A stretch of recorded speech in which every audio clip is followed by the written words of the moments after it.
Hi, my name is Emma Wilson. I am 27 years old and currently living in Boston. A few weeks ago, I finally walked across the stage to receive my degree in environmental technology, a dream I had been forced to put aside for 8 long years. At 19, I had to drop out of college because I could no longer afford the costs, and I thought the dream of graduation would remain a wound that never healed. Yet the day I should have felt the proudest became the most bitter memory of my life. At my own graduation dinner, in front of relatives and friends, my father stood up and declared that my career was nothing more than a filthy job, unworthy of the Wilson family's name. He bluntly announced that I would not receive any share of the family's assets, that everything would go to Olivia, the younger sister who had always been treated like a precious jewel. My mother sat beside him, nodding in agreement. I stood there holding my diploma in my hands. Yet deep inside, it felt as though I had just been erased from the Wilson family tree. I know some of you listening to my story might understand that feeling, the feeling of being rejected, humiliated, and cast aside by the very people who gave you life. Have you ever experienced such a moment, when you achieved something but your family twisted it into shame? If you've ever been dismissed or looked down upon, let me know where you're watching my story from. I want to believe that out there, I am not alone. I was born into a family that from the outside looked like the perfect picture of success. The Wilson family owned a long-standing chain of hotels across New England, old brick buildings with elegant facades standing proudly in the heart of wealthy towns, welcoming thousands of summer tourists each year. To the neighbors, my father was a successful businessman, my mother a refined socialite, and we, the 2 Wilson daughters, were the proof of a distinguished family. But that was just the polished mask meant to impress outsiders. Behind the doors of the white-fenced mansion with its rose garden, my life was dictated by a harsh order.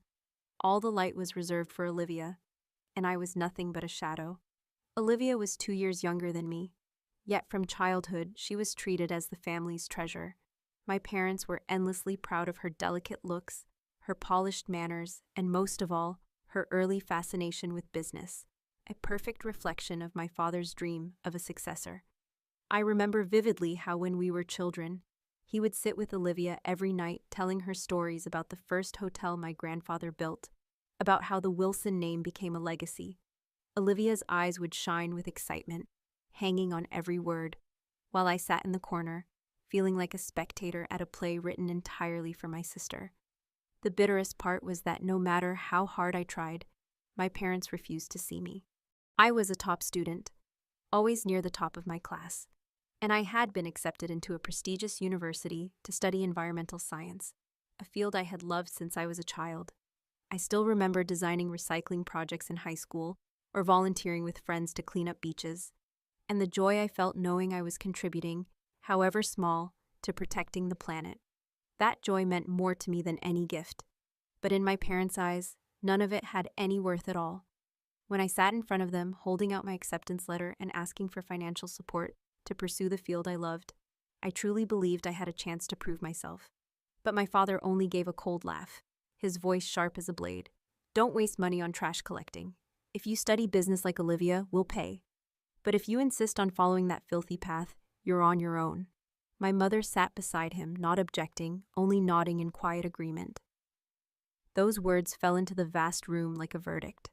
I still remember the wave of humiliation rising to my throat, my eyes burning with tears I refused to let fall, forcing a smile as if nothing had happened. I tried to survive on my own, working part-time, borrowing, saving every dollar just to stay in school. For the first 2 years, I juggled classes with jobs, waiting tables at a restaurant, babysitting for neighbors, even scrubbing mall floors during overnight shifts. I believed that if I endured long enough, one day my parents would recognize my efforts and finally offer support. But reality was harsher than I ever imagined. Tuition and living costs were overwhelming, and the debts piled higher each semester. By the end of my second year, I was forced to do the one thing that shattered me: submit my withdrawal form. I left the dorm in silence, carrying nothing but an old suitcase and the crushing sense that every door had slammed shut in my face. Meanwhile, Olivia lived in a different world. My parents spared nothing for her. When she was accepted into an MBA program in New York, they immediately paid her full tuition, rented her a luxury apartment in Manhattan, bought her an expensive car to get around, and sent her a generous monthly allowance. Every weekend, my mother boasted to her friends that Olivia is the pride of the family, while my father could hardly contain his pride when speaking about the future heir of the Wilson Hotel chain. As for me, my name was rarely spoken.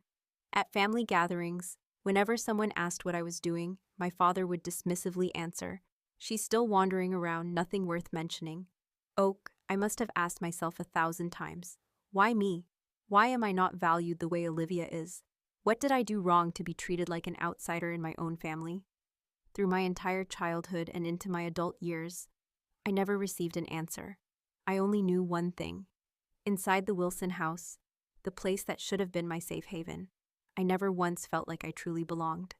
Those injustices slowly carved a lasting pain into me, but they also became a silent source of strength. I swore that one day I would prove them wrong, that my career was not filthy, and that my worth would never be defined by their contempt. But at that time, I was only a 20-year-old girl, forced to pack away her dreams and step into the world with empty hands.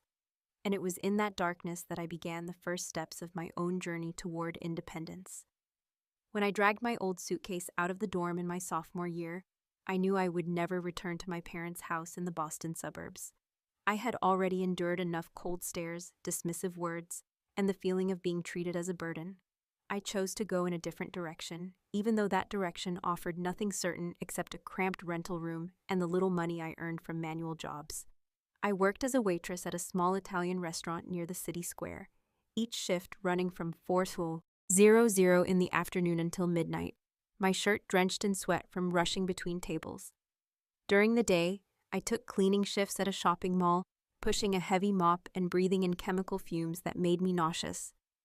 Every paycheck barely covered rent, cheap meals, and a small payment toward my student debt.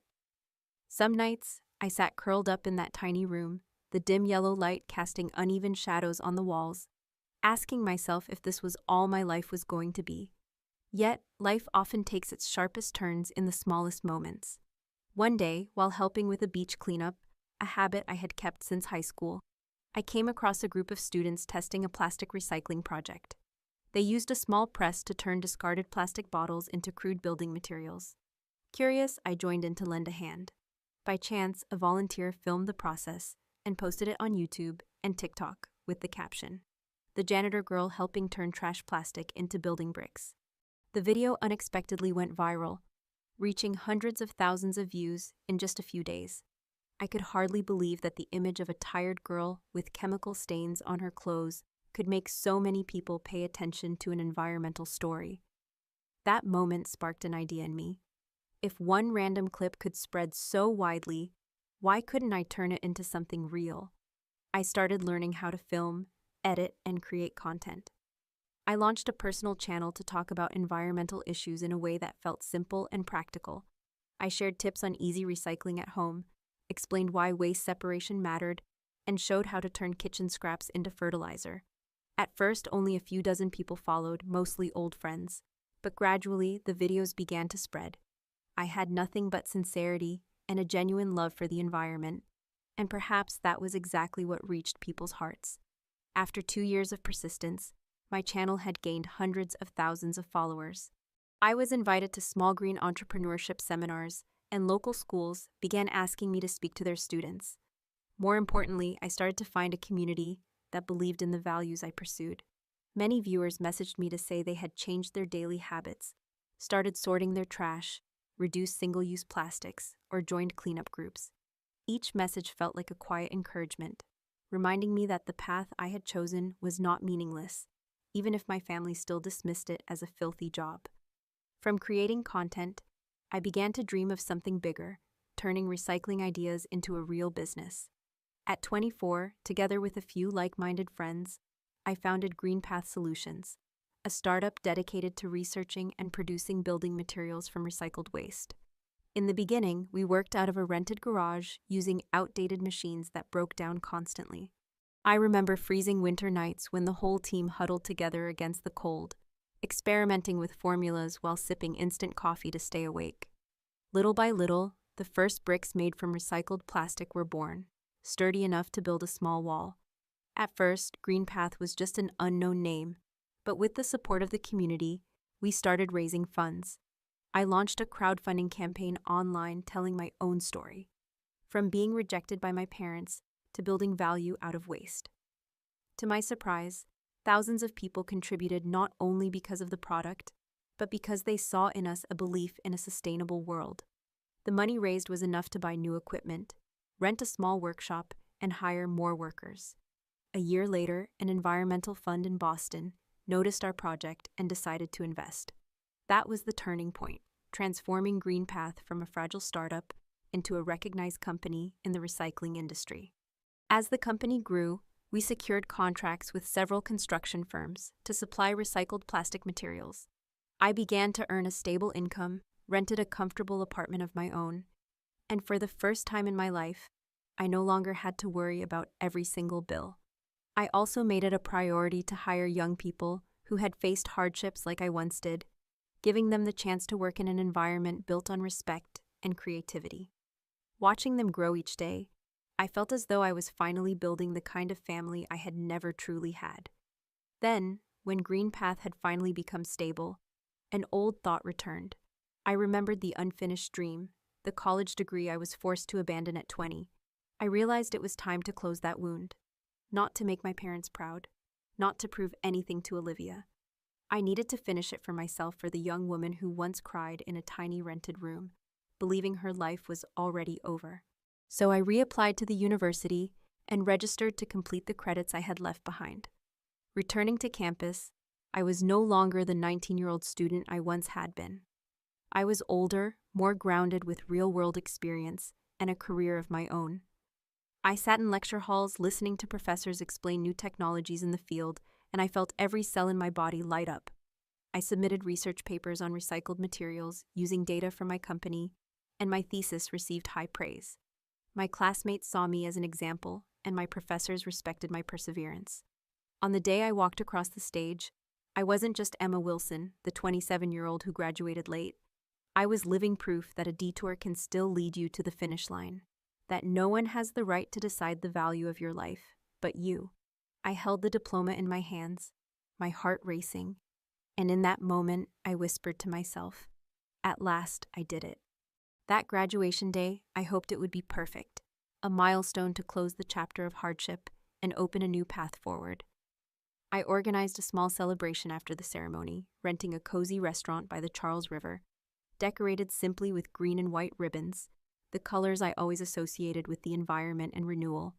I wanted to invite the people who had walked beside me, friends, mentors, professors, and even though I felt conflicted deep inside, I still sent invitations to my parents and to Olivia. Part of me wanted to show them that despite everything, I had risen, that I had completed the very education they once ridiculed. Another part of me, fragile and hidden in my heart, still longed for a small acknowledgement, a nod of recognition from them. Guests filled the room, each one smiling and congratulating me. Old friends from my first college, colleagues from Green Path, and even the professor who had guided me through research all raised their glasses in my honor. In that moment, I felt I truly had another kind of family, people who believed in me and in my worth. But then when my parents walked in, the atmosphere shifted instantly. My father, still in his immaculate suit, carried himself with the grand posture of a hotel magnate. My mother, draped in an expensive coat, scanned the room with cold, sharp eyes, as though this space belonged to her. And Olivia, my sister, arrived like the star of the evening in a glamorous dress, her perfect smile gleaming, her self-assurance radiating with the arrogance that had been nurtured all her life. At first, I tried to keep things cordial. I walked up to greet them, smiled, and thanked them for coming. My mother nodded dismissively. My father only gave a curt grunt, and Olivia hugged me with a chill so obvious it felt more like duty than affection. I was used to it. I turned back to my friends, letting them take seats at the central table, the very spot I had wanted to save for myself and my professors. But even as I tried to ignore them, I couldn't have predicted how quickly the cruelty would arrive. While the dinner was underway and everyone was lifting their glasses, my father suddenly stood. He cleared his throat, commanding the attention of the room. I thought he was about to say a few words of congratulations for his daughter's graduation, as any parent would. Instead, each word fell like a cold blade. I want to take this occasion to make it clear to our family and relatives that Emma will not have any share of the Wilson family estate. All of our assets, the hotels, and the reputation we've built over generations will be handed down to Olivia. She is the one truly worthy of carrying on this legacy. The room froze. I sat in shock, my glass trembling in my hand. I could hear my own breathing quicken, as if the world around me was fading away. I tried to tell myself I had misheard, that perhaps he would follow up with words of pride for me. But then my mother rose, her tone sharp and cold as she added, "Emma, you already have your own career, your own company, a good income. Olivia is the one who needs support. It's only natural. We just want things to be fair." I didn't even have time to respond before my father gave a cold laugh, shook his head, and said something I will never forget. "The truth is, we never believed in that so-called career you're chasing. A filthy career, a dirty job dealing with trash. Something no one in the Wilson family would ever want to be associated with." The room fell into silence for a few seconds, and then the murmurs began. I saw some of my relatives glance at each other, nodding, and then they started clapping not for me, but for Olivia. The applause grew louder, followed by cheers of, "So well deserved, and Olivia is the true pride," echoing through the room. I sat there in the very place I had paid for, but I was cast out of the spotlight in my own graduation celebration. I looked around and saw my friends frozen in shock, a few of them trying to comfort me with their eyes. But the isolation was undeniable. Olivia sat proudly, smiling as though the entire event had been organized in her honor. My parents held their heads high, satisfied with their performance. And me, I sat alone, feeling as if 1,000 knives were piercing my chest. I wanted to scream to demand why they couldn't acknowledge my efforts even just once, but my throat locked tight and my heart weighed heavy. In the end, I just took a deep breath. I lifted my gaze, letting the fire of rage and pain burn openly in my eyes. I wanted to etch that moment into my memory, to let it become a source of strength I would never lose. I said nothing. I let the silence wrap around me. Silence, but it was a vow, a wordless oath that I would never forget. And I would never again allow them to define my worth. That night ended with laughter and congratulations showered on Olivia, while I walked out the door with a bleeding heart. Yet I also knew that in that exact moment, a part of me had died. The part that still longed for my parents' love and approval. And when that part of me died, another version was born. Stronger, fiercer, and ready to face whatever waited ahead. A few months after that haunting graduation night, I had slowly fallen back into the rhythm of my daily life. Work at Green Path kept me busy with new projects, new clients, and the steady belief that I was building a solid path of my own. And yet, just when I thought I could leave the pain behind me, the past came rushing back uninvited, crashing straight into the middle of the night. That night, the clock had just struck close to 1 o'clock in the morning. I was drifting in and out of sleep after a long day when my phone rang. On the screen appeared a name I had long stopped expecting. Dad. My heart tightened for a second. Part surprise, part irritation. We hadn't spoken since the graduation dinner. And yet here he was calling me in the dead of night. Something in my gut told me this could only mean trouble. I picked up. On the other end, my father's voice came through, not arrogant, not commanding as it always had been, but laced with panic. "Emma, are you there? We're in big trouble." I sat up, switched on the bedside lamp, and listened as his words shattered like broken glass. He explained that the family's flagship hotel in Newport had just been hit by a massive storm. The roof was badly damaged, water had poured into the grand ballroom, and the estimated repairs would cost nearly $150,000. Normally, insurance would cover most of it, but Olivia, as the newly appointed head of finances, had signed the wrong type of contract. The policy didn't include coverage for natural disasters of this scale. In other words, none of the damage would be reimbursed. I sat in silence, emotions churning inside me. This was the direct result of putting all their trust and power into Olivia, the pride of the family. My father let out a heavy sigh and then spoke again. His voice caught somewhere between authority and pleading. "Emma, you have a company, you have money, you can manage this. Help the family just this once. Olivia is young, mistakes are natural, but if the hotel isn't repaired, Wilson Hotel's reputation will collapse. Family comes first. You must help your sister this time." I tightened my grip on the phone, the memory of that graduation night flashing back in full force. The cruel words still echoed in my mind. Filthy career, no share in the inheritance. A bitter smile tugged at my lips, one so sharp it hurt even me. My voice was calm, but every word carried weight as I replied. Father, I was once cut out of the inheritance. Once called the daughter chasing a filthy career, and now you want me to save the very thing you were so proud of when on that day you stood before our relatives and erased me from the family. If you need money, why not sell one of those luxury hotels? You always said they were your pride. The line went silent for a few seconds. I thought maybe he would reflect, admit at least some part of the truth, but no, his old self came roaring back. His voice sharp and furious. You really are an ungrateful child. We raised you all these years, and now when we need your help just once, you refuse. How dare you, ungrateful? I drew in a long breath. My heart ached, but at the same time it felt colder, steadier. Softly I answered, You chose Olivia. You declared to the entire family that I was no longer part of it. So don't call me ungrateful. I'm simply living the place you put me in. And with that, I hung up, firm and final. After the call, I sat motionless in the quiet apartment. The only sound the steady rain tapping against the window. A strange mix of pain and relief rose in me. Pain because even in crisis, my father still saw no value in me beyond money.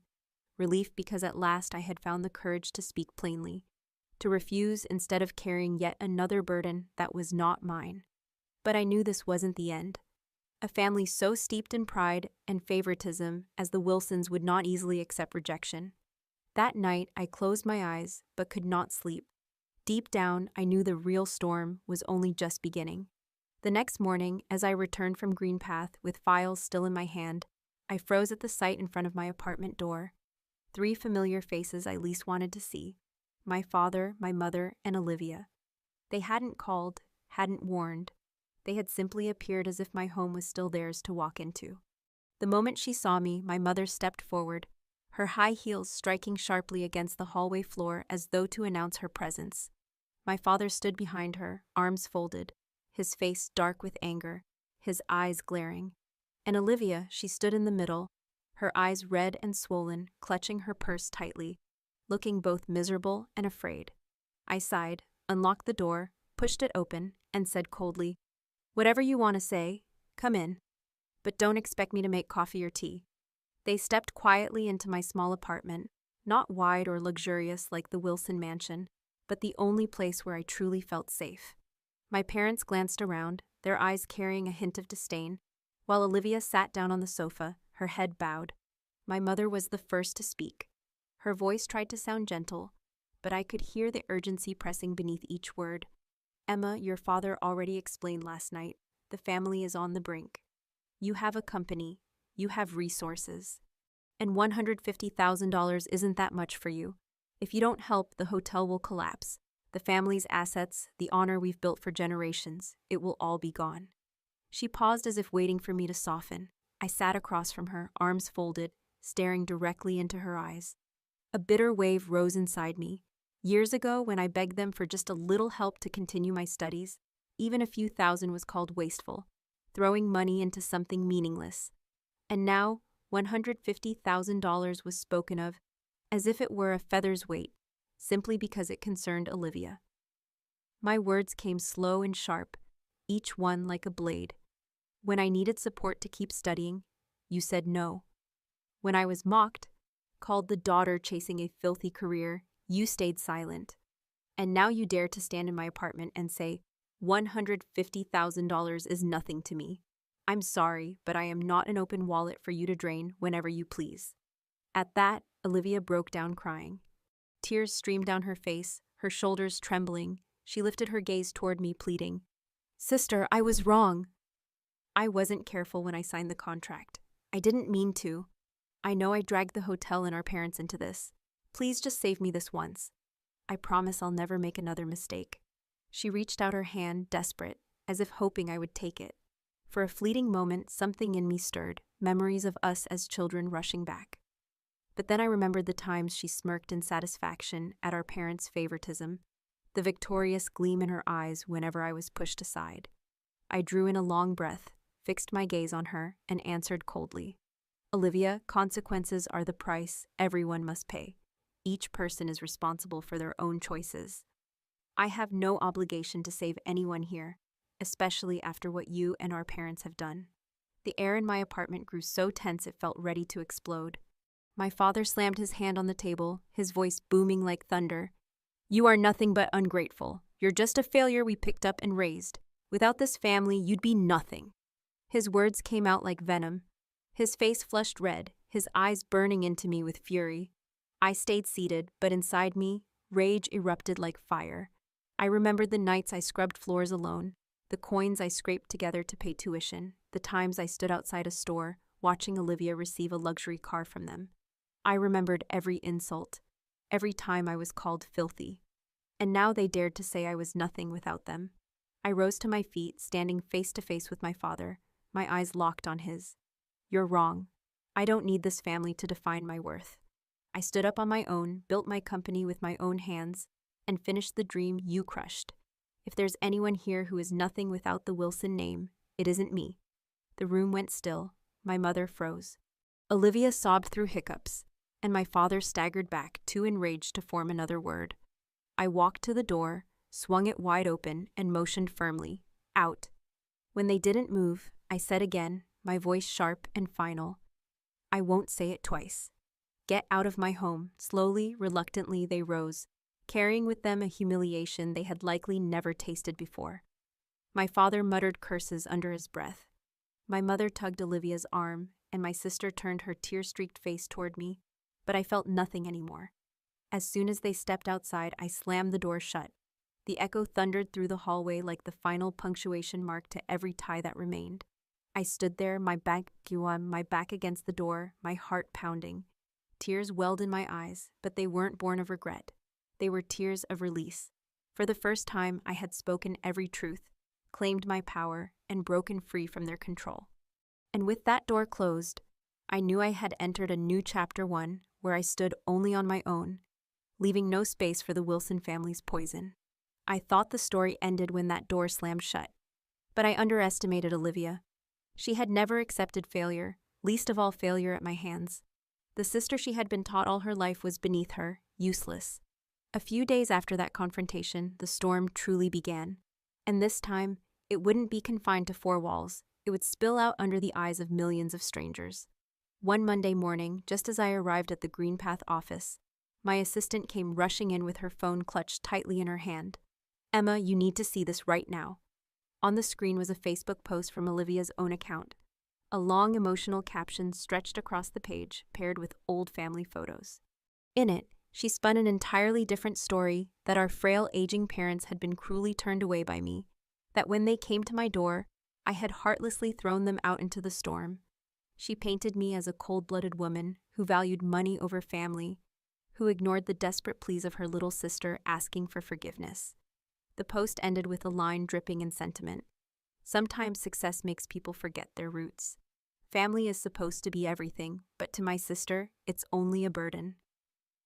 Reading it, I wanted to laugh and scream all at once. The story was twisted beyond recognition, turning me into a monster. Within hours, the post had tens of thousands of shares and hundreds of furious comments. "Ungrateful brat, what kind of child would be so cruel? Raised by parents only to betray them like this." The accusations piled up, each one like another knife to the chest. My hands shook as I scrolled, frozen in place, feeling as though the air had been punched out of me. But Olivia wasn't finished. On Reddit, a new account, clearly hers, posted a long novel-like tale under Reddit family drama. This time, the story was told from the perspective of the helpless younger sister. She cast herself as the victim, while I was the ruthless success story, the heartless entrepreneur who used my company and wealth to trample over my family. Because Reddit is notorious for rallying fiercely against stories of injustice, the post shot to the top. Thousands of comments poured in, cursing me with the ugliest words imaginable. I had never felt the world turn its back so quickly. From a young entrepreneur admired by many, I had become in a single night a symbol of ingratitude. Every time I opened my phone, there were insults waiting, hateful messages, threatening emails. Some people even tracked down the address of my company, sending handwritten letters scrolled with warnings. "You will pay." I was shaken, overwhelmed. But the deepest cut of all was watching the fallout reach GreenPath, the child I had built with my own blood and tears. A major client called me, his voice hesitant. "Emma, we've seen what's been spreading online. I don't know what to believe, but our company doesn't want to get dragged into controversy. We'll have to suspend our contract." After that call, 2 more contracts were canceled. The numbers on our financial board began to plummet. I looked at my team, the people who had trusted me from the very beginning, and I felt as though I was betraying them. They didn't say a word, but the worry in their eyes was impossible to hide. Every morning when I walked into the office, I felt the weight of skeptical glances. Local newspapers started running sensational headlines like "Boston CEO accused of abandoning elderly parents." I became a talking point in coffee shops, on radio shows, and in streams of vicious online comments. The crowd didn't know the truth, and they didn't care to. For them, Olivia's sentimental story was far easier to swallow than the messy, complicated reality.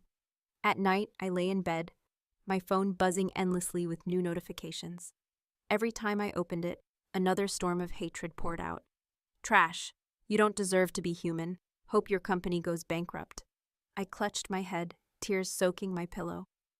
I felt like I was drowning in a public trial where justice was defined not by facts, but by shares and furious comments. People called it social justice, but to me, it was nothing more than a mob with torches, ready to burn down anyone they decided was a monster. The world didn't know that I once knocked on doors, begging for a little love, and was turned away. No one knew my father once stood in front of our relatives and called my career a filthy job. No one heard him shouting, "You're just a failure." We picked up. All they saw was Olivia crying, weaving her tale, and they were eager to believe it.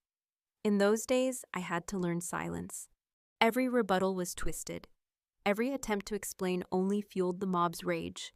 I watched GreenPath stumble, contracts slipping away, finances tightening, and for the first time since founding my company, I felt real fear, not of business failure, but of losing everything to the lies of my own family. I remember sitting alone in my office late at night, the yellow lamp casting its glow over the stacks of papers on my desk. In my hand was a printed copy of Olivia's post, every word etched like a scar. I asked myself, why does she hate me so much? Why does my family not only want me to fail in their eyes, but also drag me down before the whole world? What she had done wasn't just an attack on my personal reputation. It was a direct threat to the survival of GreenPath, the company I had poured nearly all of my youth into building. I needed a clear, legal, and powerful way to fight back. And the first name that came to my mind was Sarah Lee, a college friend who had since become a lawyer specializing in business and media law. The last time I had seen Sarah Lee was at an environmental conference a few years back. At that time, she had just joined a major Boston law firm, well known for defending small businesses against defamation and unfair competition. I still remembered her joking, "If anyone ever tries to make up lies to destroy your company, just call me." I had laughed then, never imagining those words would one day become my lifeline. I picked up my phone, my hands trembling with both anger and desperation. The moment I heard her voice on the other end, I almost broke down. I told her everything. The Facebook post, the Reddit story, the canceled contracts, the threats. I even told her how my parents had stood by Olivia's side, silently allowing her to spread her lies. When I finished, there was a pause on the line. Then Sarah Lee's voice came firm and steady. "This is a textbook defamation case, Emma, and we're going to fight." The very next day, I was sitting in her office, the polished wooden desk covered in documents. Sarah Lee explained everything carefully. Under Massachusetts law, any false statement that damages a person's reputation and financial stability can be grounds for defamation. She pointed out the phrases in Olivia's post. Emma abandoned her elderly parents. Emma threw her crying sister into the street, that were clearly fabricated. More importantly, those statements had directly caused GreenPath to lose contracts and suffer financial harm, something we could prove with numbers. I handed Sarah Lee the emails from clients canceling their contracts, their revenue reports showing the sudden drop right after Olivia's post went viral. I gave her printed screenshots from social media, thousands of hateful comments, and even the threatening letters sent to GreenPath. Looking over the pile of evidence, Sarah Lee nodded firmly. "We have everything we need. Olivia will pay for this." Just a few weeks later, the official lawsuit was filed in Boston court. The news spread quickly in the opposite direction. Green Path CEO sues younger sister for defamation. The press jumped on it again, but this time with a different tone. Some began to ask questions. Had Olivia really fabricated the story? The internet was divided, but at least I was no longer a silent target, absorbing every accusation alone. On the day of the hearing, I walked into the courtroom with a heavy heart. My parents sat in the back row, their faces tense, but not a single word of greeting. Olivia wore a plain black dress, her hair loose, her makeup soft crafted carefully to look like a victim. But I knew that beneath the fragile image was cold calculation. Her lawyer tried to argue that she had merely been expressing personal feelings, that her posts were nothing more than subjective experiences. But when Sarah Lee presented the evidence, emails from clients stating they did not want to be associated with Emma Wilson's family scandal, financial reports showing losses matching the timeline of Olivia's posts, and excerpts where Olivia had written her claims as if they were undeniable facts. The defense crumbled quickly. I still remember the moment Sarah Lee rose to her feet, her voice ringing sharp and steady through the courtroom. "Your Honor, this is not a private confession. These are public statements, false statements read by millions, which have caused severe damage to a legitimate business. My client has not only been defamed, but has suffered measurable financial losses. This is defamation, plain and clear." Olivia bowed her head, her hands clenched so tight her knuckles turned white. My father stared at the floor. My mother exhaled heavily, unable to meet my eyes. I sat there trembling inside, but also filled with pride. For years, I had been forced into silence against injustice. But this time, I had a voice. When the judge delivered the verdict, the words rang like a bell of release. The defendant, Olivia Wilson, is found guilty of defamation. She is ordered to pay the plaintiff, Emma Wilson, $250,000 in damages, including financial losses and emotional distress. The room erupted. Olivia broke down, sobbing uncontrollably, while my father shot to his feet, his face red with humiliation. The Wilson family, a name once associated with prestige and elegance, was now a public spectacle. Headlines flashed across the media. Youngest Wilson daughter loses defamation case. Ordered to pay sister. Pictures of Olivia leaving court with swollen eyes flooded the internet. And for the first time, I saw the comments begin to shift. Maybe we were wrong to believe Olivia. Turns out Emma was the real victim. Green Path slowly began to recover. Some clients returned and even new partners reached out saying they admired me for having the courage to stand up for the truth. But for the Wilson family, the stain would never wash away.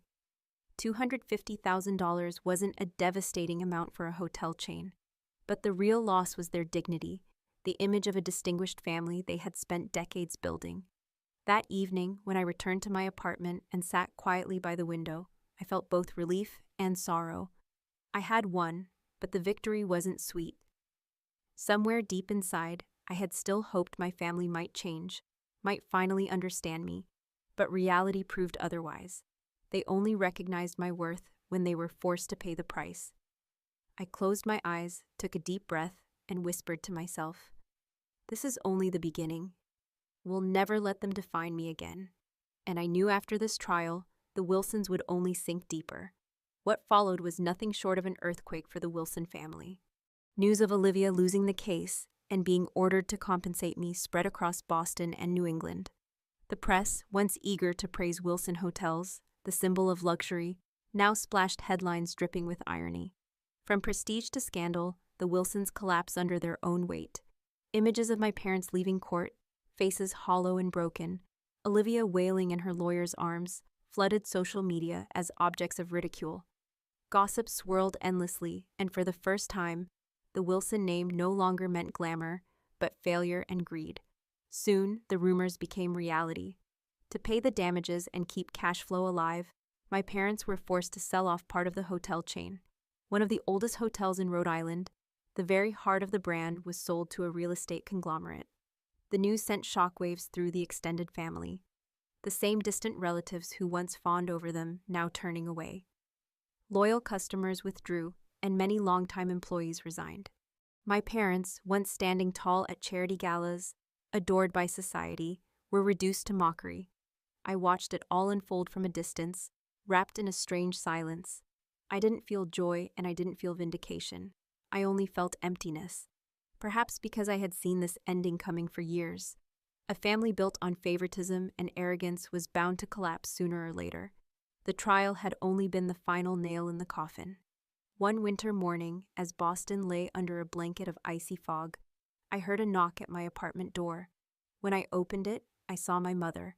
She no longer looked like the elegant Mrs. Wilson. Her face was gaunt, her hair streaked with gray and unkempt. Her eyes were sunken, ringed dark from sleepless nights.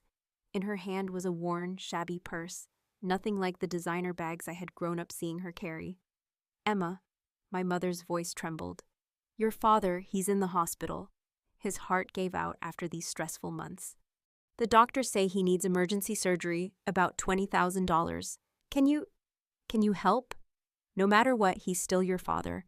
And I stood there staring at her as if she were a stranger. In that instant, memories surged back. The times I had begged for a few thousand to stay in school and been refused. The mocking words that my career was filthy. The family gatherings where I was isolated in plain sight. I remembered that night my father shouted in my face, "You're nothing but a failure. We picked up without this family. You'd be nothing."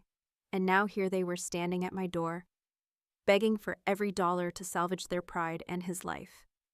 Inside me, there was no hatred left, but there was no love either, only a hollow, frozen emptiness. I exhaled slowly and spoke with deliberate calm. "The day you chose Olivia over me, the day Father stood before our relatives and declared I was no longer part of this family, that was the day you both lost me. Now, if you need money, sell the multi-million-dollar house you've kept for Olivia. She's the child you always trusted." My mother froze, tears spilling silently down her cheeks. She tried to speak but choked on the words, her eyes pleading with a despair I couldn't meet. I didn't wait another second. Gently but firmly, I closed the door. The sound of the lock clicked sharp and final, sealing off the last thread of hope. As I turned back into my apartment, my shoulders felt suddenly light, not because I took joy in refusing to help my father, but because I had finally placed a period at the end of a long, painful chapter. I was no longer the girl who once craved recognition. I had chosen my new family, friends, colleagues, people who valued me for who I truly was. The Wilson family, with its false glitter and warped affection, was now nothing but the past. And this time, the door I closed was closed forever. When everything was over, I sat alone in my small Boston apartment, watching the morning light spill through the glass.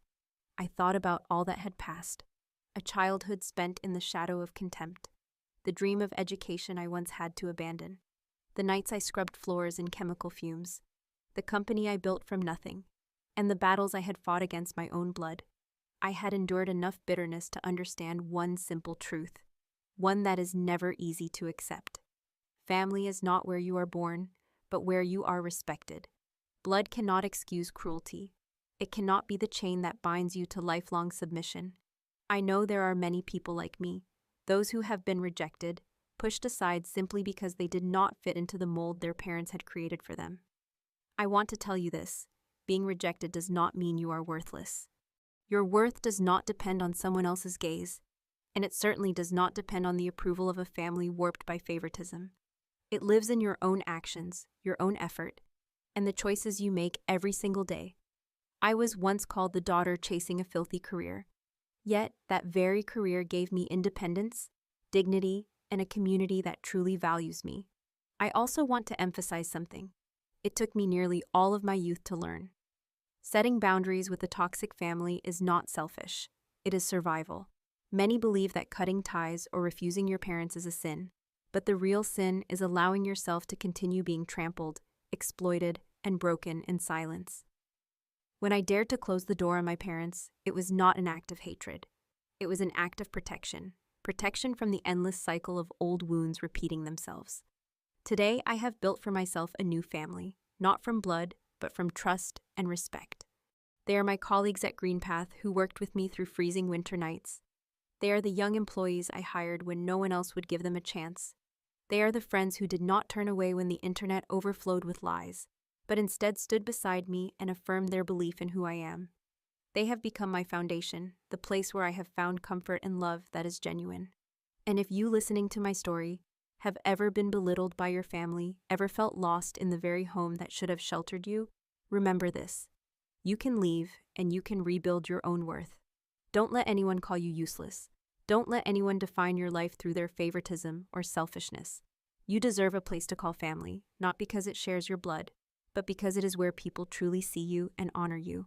It took me years to learn this, and I share my story not to complain, but in the hope that you will not have to wander as far as I did to find the truth. If you are hesitating, if you still believe you must endure for the sake of peace, ask yourself what peace is built on contempt. Sometimes cutting ties is the only path to healing. And when you take that step, you will discover the world is far wider than you ever imagined. And within it, you can begin again on your own terms. Thank you for listening to my story. I'll see you, my dear friends, in the next.